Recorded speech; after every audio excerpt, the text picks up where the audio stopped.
We're gonna fire up the soft wash system on the other side of the truck because that's gonna be the easy side to pull from. If you're thinking about starting a pressure washing business, but you want to learn more about the equipment, mixing chemicals, how to clean every surface on a residential job site, property protection, and much, much more, check out the How to Wash course. It'll be the first link in the comment section. What's up? Friday morning, Southeast Soft Wash, 14th of April, and I'm gonna clean this nasty wall because I'm tired of freaking looking at it. So we're at the Jack's little chicken restaurant right there, Walmart parking lot here in Roanoke. And I've been looking at this for about 2 years, and so I'm just gonna clean it because I'm tired of looking at it. Anytime you guys see organic growth like this, a good question to ask yourself and try to just look at for personal education's sake is, why is it really concentrated here and not so bad on this side? I'll give you just a second. If you know, drop a comment down in the comments, give you a few more seconds. All right, so the answer is this side has a little roof on it, you see that? And it's sloped this direction, so that rainwater, dew every morning, drip, drip. Coming over here, organics require moisture, right? You're organic. How many times a day do you have to get something to drink? So all of that needs moisture to grow. This side over here is just a brick wall, all right? So the rain's hitting the top of the brick, but it's not nearly as much as that entire roof constantly running off on this side. So pretty nasty. We've got a lot of thick stuff here. We've got some moss. Now we're not gonna be able to downstream this. Yeah, look at that. Look at that right there. Not going to get a strong enough mix if you're downstreaming, so we're going to be able to clean it with a soft wash system. You could also just pressure wash it, but what I'm going to do, just for sake of playing around, right, little small job, not paying anything, it's free, I'm just doing it. We're going to coat this bad boy with about like 5% and see what it does. So it may take a couple of coats, but this is a good experiment to just kind of see what does 5% do to a nasty, really thick black algae growth, a lot of mildew on there. Just, you got a bunch of stuff going on here organically. You probably got 6 different things. So we'll hit this with a little bit of yang and see what it does. All right, stay tuned. We'll be right back.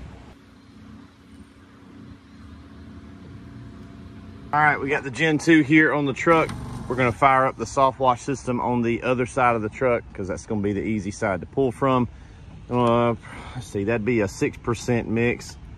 We'll put some soap on it as well to help it stick. All right, so we've got wide open water. We'll just go 6. Pull off this soft wash system and get a coat on there. About 6:30 in the morning, so traffic's mild. Not a ton of humans out here.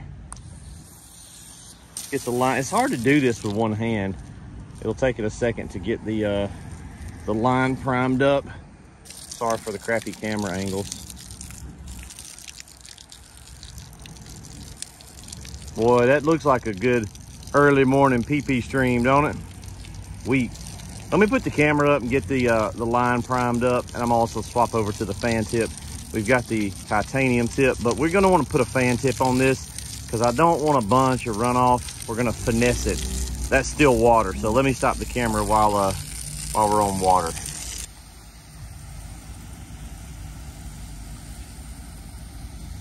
Does not take a whole lot. We just want to get a good coat. The moss does have a good bit of moss buildup. We do want to make sure that we soak that down pretty good. So we'll get a good coat on there. Using Southern Slang surfactant in the tank, it's going to help it stick. And it's already turning this moss. You can see a color change here. We're going to just flood that a good bit.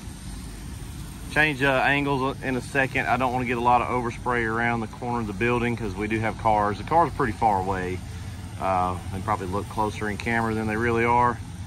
But we'll get a good coat on this, and I'll probably just leave it, and we'll come back later today and just let it sit here and do its thing. I am going to flood the grass down below, try to keep from damaging the grass too much, but it'll bounce back. All right, we'll see you guys maybe in a few hours. We'll just come back and see what happens. Okay. It's been about 35 or 40 minutes, still morning time. I ran to the other store and got my Monster Rehabs because they didn't have any in there.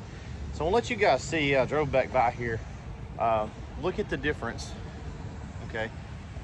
Night and day difference, much better. Pretty close to clean. It's obviously not all the way there, but this is like probably 90% better. Still got some stuff here.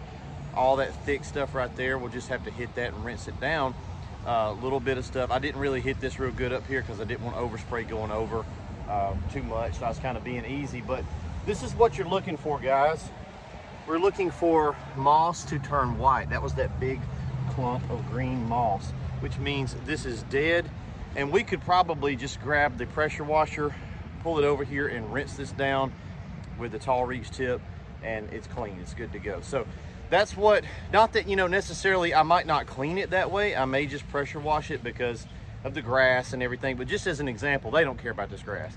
Just as an example of what SH 5% range will do, 5 or 6, you know, which is pretty strong. Probably could have got good results in the 3 to 4 range as well, but that's what it's going to do. And we're killing the organics, and so it's going to take them a lot longer to grow back. And again, it's just been like 35 minutes. So you can use the tools that you have. If you want to pressure wash it, that's fine. If you want to soft wash it, that's fine.